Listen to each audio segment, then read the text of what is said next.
YouTube, this is William. A few weeks ago I did a video of Whittle talk on big blade versus small blade, or title is somewhere similar to that. I wanted to expand on that a little bit today, since I came out with two larger bladed knives last week. Or was it this week? Was it last week? Recently. Okay, let's just say that. And kind of give you some tips and expand on the dangers of a large blade. First of all, a large blade, and I don't know if you want to consider this a knife or it's not a machete, because machetes tend to have thinner blades, longer blades. But it is a very large blade or a small parang in my mind. But the reason they're in my mind, or in my opinion, more dangerous is because the blade is so heavy and the balance of that knife is off. It is blade heavy, which means that the balance of the knife is way down here on the blade. So in order to make this knife safer, you have to change the balance. And what I mean by that is your grip has to be closer to the blade. Now there are ways to do this, like I did here, which made a little choil, a finger choil here, so you can actually come up on the blade a little bit. But I wanted the longer handle so that you can get back here and use the weight of the blade as a chopping, to help you in chopping. So you can use the weight of the blade to help drive that blade through whatever you're chopping. Okay, so the other way is to grip. I mean, you just because a handle's there, that doesn't mean you have to cut with it. Okay, there's no knife laws that says you can't grab it up here.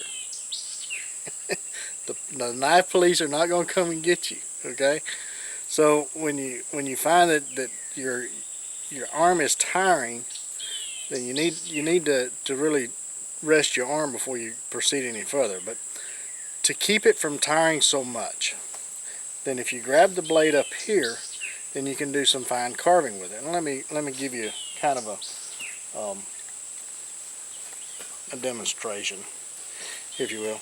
So we got this stick here, and if you wanted to carve, say, a bowl, then you grab the knife up here at the tip, and that allows you to have more control over the blade.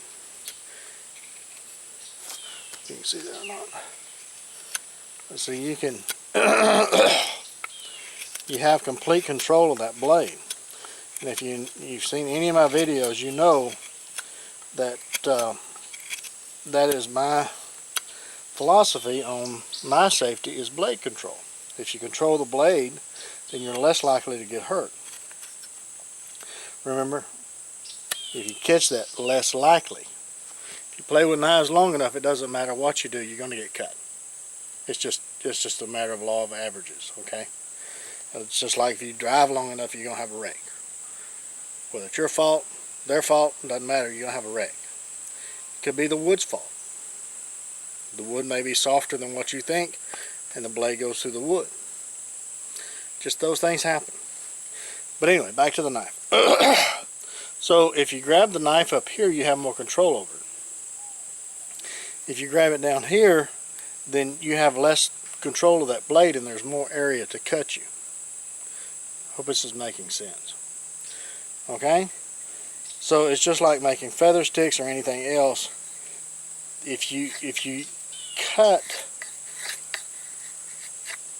as close to your hand, I think that's a good way to explain this, then it's safer than if you're cutting way out here trying to do feather sticks, because this blade, the weight of it, is going to drive into the material. And that's what it's designed to do. That helps you cut. But if you're doing fine carving, it doesn't help you do fine carving. Hope all this is making sense. But for using another knife, and this is, in my opinion, is a big blade as well. It's about a 6-inch blade, and the weight of the blade, the balance is more toward the blade. If you hold it in your hand, you can feel the weight of the blade. Okay, and again, it doesn't. There's nothing that says you can't choke up on this blade. Hold it there. There's nothing wrong with that. It actually is a better way to carve with it. So you can get in there and do all this fine carving. You can control the blade. If it slips, it's it's going to hit your finger. It's not going to slide all the way through. And anyway, this heel is below the wood anyway. But just, and I keep saying, get out there, go get out in the woods, go whittle on a stick. And the reason I say that is because dirt time and actually using a knife is the only way you're going to learn how to use it. I see people out here trying to carve like this, and it's just begging to get hurt. Move up on that blade. Get up here on the tip, and even if you got to do a divot, move up on the tip. Okay? See that? It doesn't take much. It's less effort to move up. So I hope these little tips help you and keep you safer. And enjoy playing with knives. I say play. Do it safely. Control that blade. And if you have to, get up there on that blade. Choke up on it. So that's my 2 cents. Hope it helps you. Gives you some pointers. Try it. Take your big blade knife, even a machete. You can do the same thing on a machete. Take your heavier knives and try that, and see if that doesn't help you on your finer carving. You can actually take some of these bigger blades and do a lot more with them if you choke up on them. It acts just like a little short bladed knife. The thing is, you want to make sure that this blade is wide enough to when you hand, you can grab it. You don't want a thin knife this way and trying to grab it, because you grab that blade. It's not a good thing. Okay, so anyway, that's all I have. You guys get out there, try some of this technique. Just on a personal note, I thought about this when I was watching the Ray Mears video on YouTube, and it was showing a gentleman in Africa.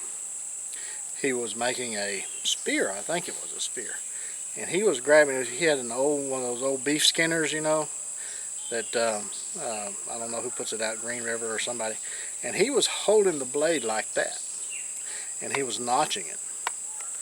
And I found myself, I had done that many times myself.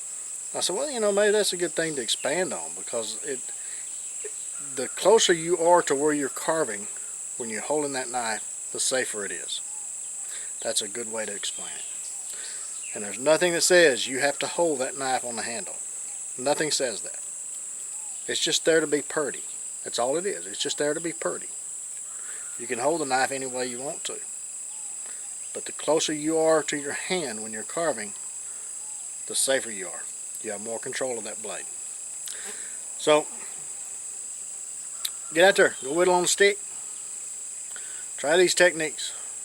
Do take plenty of band-aids and lots of knives. Say catch you on the next one.